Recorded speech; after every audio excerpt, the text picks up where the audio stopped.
लाला जी था सेठ। बच्चे जवान हो गए थे, सब की शादी कर दी, लेकिन उसके लगन और बिरे ऐसी लगी कि सत्संग सुनने के बाद मैं घर छोड़ के आ गया। नाम लिया, नाम लेके और बोला जी उम्र जो बची हुई है मैं उसको अपने लिए करना चाहता हूँ, संतान के लिए, घर के लिए बहुत कर दिया। बच्चे सारे अपना काम करते हैं, लड़कियों की शादी कर दी, लड़कियों की शादी कर दी, और आप इजाज़त दो मैं आश्रम में रहूँ और यहाँ रह के भक्ति करूँ अपनी। मैं ठीक, मेरा ये नियम है कि कोई भी अगर ऐसा आदमी रहना चाहता है तो उसको यूँ कह दूँ कि आश्रम में रहो, लेकिन वो आदमी रहो आश्रम में जिसका घर का बच्चा भी उससे खुश हो, कि उसके घर की तो कीड़ी भी नाराज़ ना हो कि भाई हमारा घर का आदमी ये क्यों गया, क्यों नहीं रहता हमारे पास। दूसरी चीज़, वो अपने घर वालों से लिखवा के दे दे कि ये आदमी आश्रम में रहना चाहता है, भक्ति करना चाहता है, इसको कुछ नहीं चाहिए, इससे हो सकेगी वो सेवा करेगा, और नहीं तो अपना रह के भजन बंदगी करेगा। तो मैंने कह दिया है भाई कोई दिक्कत नहीं है, अच्छी बात है। सारी ज़िंदगी हम संतान के लिए, अपने लिए, परिवार के लिए, रिश्तेदारों के लिए बहुत करते हैं, लेकिन उनके लिए करते करते हम ये भूल जाते हैं कि हमें जो करना चाहिए वो नहीं करते।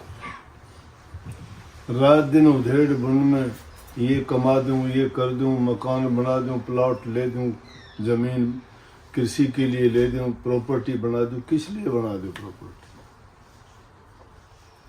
ये प्रॉपर्टी तो यहीं छोड़ के जानी है, किसी के काम आनी नहीं है।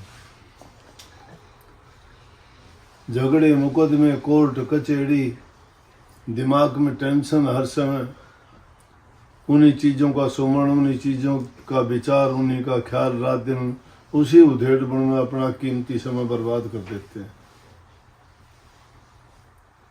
अच्छी बात भी कोई बताओ तो अच्छी बात नहीं लगती।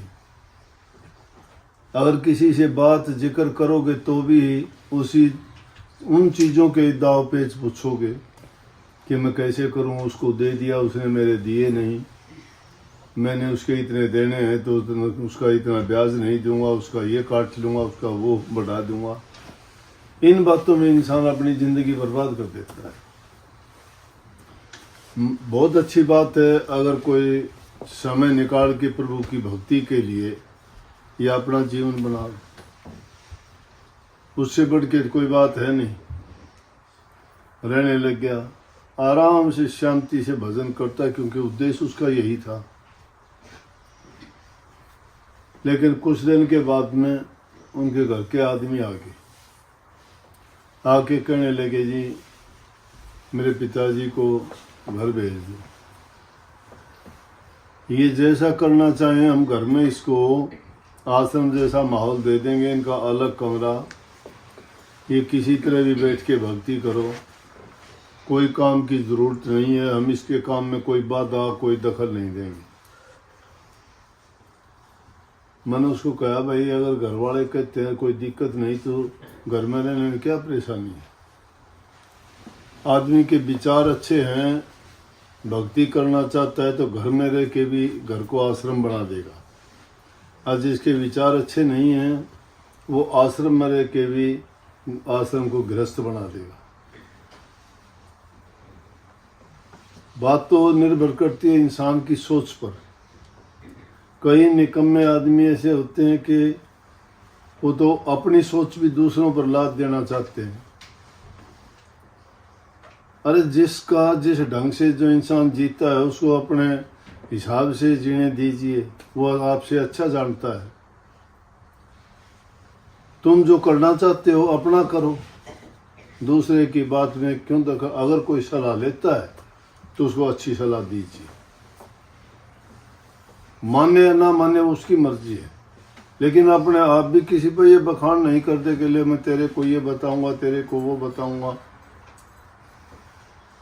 जैसे आपके बारे में बता दूं, यहाँ तो ये बात नहीं है, हिंदुस्तान में जैसे है,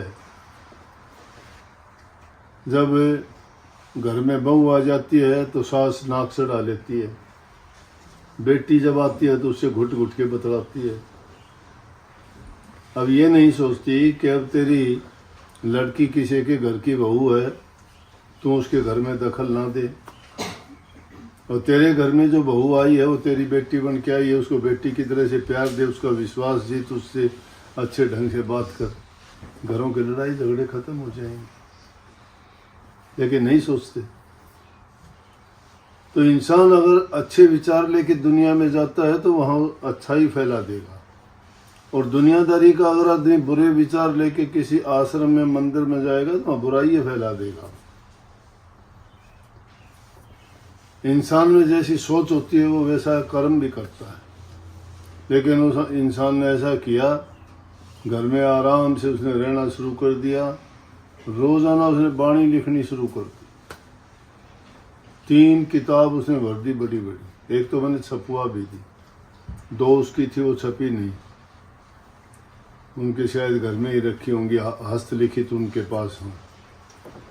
तो जो भी वो बात सुनता उसको इसी सुंदर बाणी, देखो इसमें कितनी सुंदर बात कही कि बख्शो मेरे दाता तुम हो बख्शनहार, गुनाहों का बोझ लेके मैं आया गुनहगार।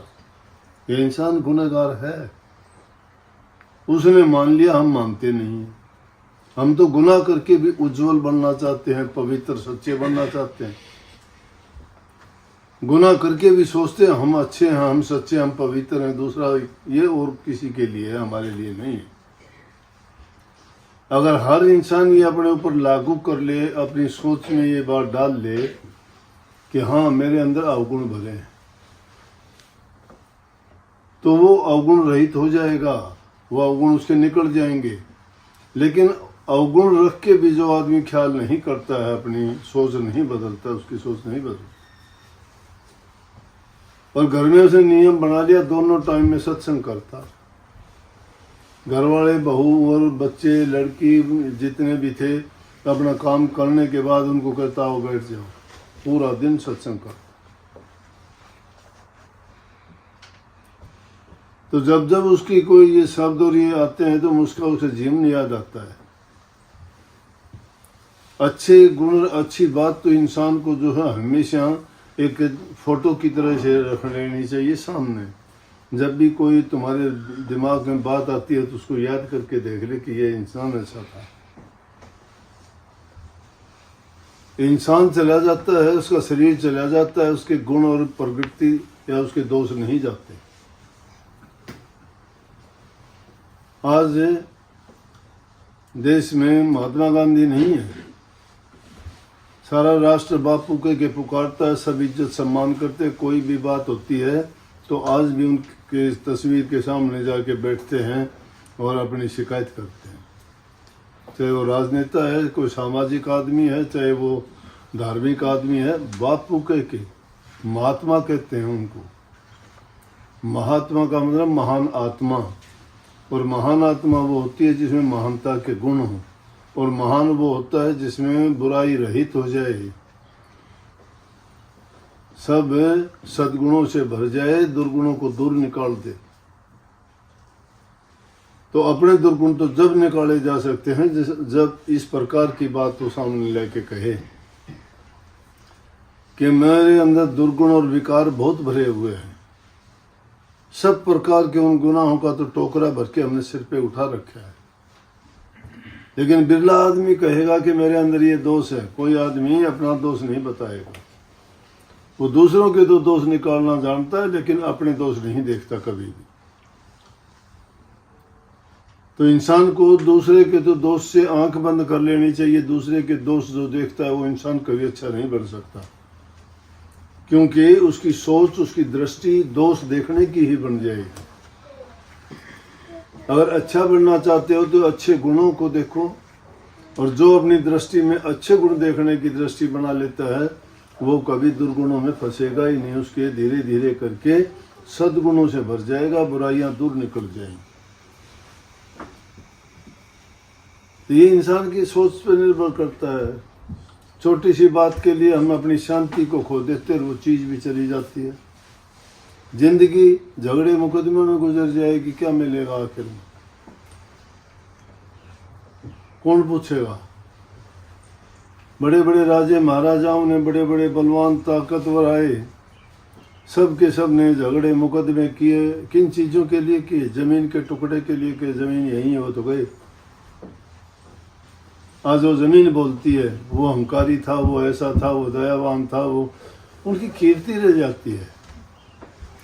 इंसान का जन्म मिला है तो कुछ अच्छा करके जाए। जो अच्छा करता है वही महान होता है। किसी के दोषों को माफ़ कर दे वो महान होता है। और अगर किसी के दोष निकालता है तो यूँ समझो खुद दोषी है। उसको आदत है बुराइयां देखने की, बुरे काम करने की, बुरी सोच की। और ऐसा करते करते एक दिन वो बुरा बन भी जाता है। इसलिए उन दुर्गुणों को अपने तो दुर्गुणों को देखो, दूसरे के अच्छे गुणों को देखो। अपने दुर्गुण देखेगा वो अपनी बुराइयां निकाल देगा, दूसरे के अच्छे गुण देखेगा वो अच्छे गुण भर लेगा। तो ये रामनारायण उसका नाम था। और जब उसने शरीर छोड़ा तो घर वालों को पहले बुला के कह दिया, आ जाओ भाई साहब, अब मेरा टाइम आ गया, अब मैं जाऊंगा, तुम अपना काम करना, कोई किसी ने रोना धोना कुछ नहीं करना, अपने शब्द वाणी करना, आश्रम से नाता मत तोड़ना। मेरा मुझे जो कुछ मिला आश्रम से मिला, गुरुजी से मिला, तुम अपने आश्रम में जाना, सत्संग करना। और वो तो अब भी उसके परिवार के लोग अपने घर में जैसे वो सबको बैठा के वाणी का पाठ करते थे, उसी प्रकार से वो सारे मिलकर शब्द गाते हैं। लेकिन हम तो थोड़ा सा सुख होता है भूल जाते हैं, नाम भूल के, गुरु को भूल के, सत्संग भूल के, वाणी भूल के। थोड़ा सा सुख मिलते ही दुख आता है तब याद करते हैं। तो जो सुख में कभी याद नहीं करता, दुख में याद करने से उसकी कौन फरियाद सुनेगा भाई? फरियाद हम तो हमेशा से ही दुर्गुणों से भरे हैं। ये जन्म ही अपने कर्म का भोग है। काया का रोग कर्म का भोग है इंसान का। उसने जो कर्म किया है वो कर्म भोगने के लिए उसके साथ ऐसा हो रहा है। इसलिए जो कर्म भोग से बचने के लिए नाम दवाई है, भक्ति दवाई है। भक्ति भी कौन सी? मात्र पिता की भक्ति, सेवा भक्ति है, प्रेमा भक्ति, दूसरे से प्रेम करो भक्ति है। नाम भक्ति, नाम भक्ति, नाम की कमाई करना नाम भक्ति है। गुरु भक्ति, गुरु की सेवा, गुरु के वचन की पालना करना भक्ति है। और ये मूल है गुरु भक्ति। गुरु भक्ति बिन काज न रति, गुरु भक्ति दृढ़ के करो, पीछे और उपाय। बिन गुरु भक्ति मोह जग कभी न काटा जाए। मोटे बंधन जगत के गुरु भक्ति से काट, झिन्ने बंधन चित्त के कटे नाम प्रताप। मोटे जब लग जा नहीं तो झिन्ने कैसे जा, ताते सबको चाहिए नहीं तो गुरु भक्ति कमा। ये गुरु भक्ति का परिणाम था कि आज भी वो जाने के बाद भी जिंदा है। उसकी वाणी वचन आज भी जो हम याद करते हैं तो हमारे बीच में ही है। इसलिए भक्ति जैसी उच्च चीज़ नहीं है। इंसान के पाप कर्मों को, मैलों को, बुराइयों को सबको धो के उसको उज्ज्वल और पवित्र बनाती है। तो सब कुछ भूलो, नाम को ना भूलो। नाम गुरु से मिलता है, इसलिए गुरु भक्ति किया कर। सबको बहुत बहुत आशीर्वाद।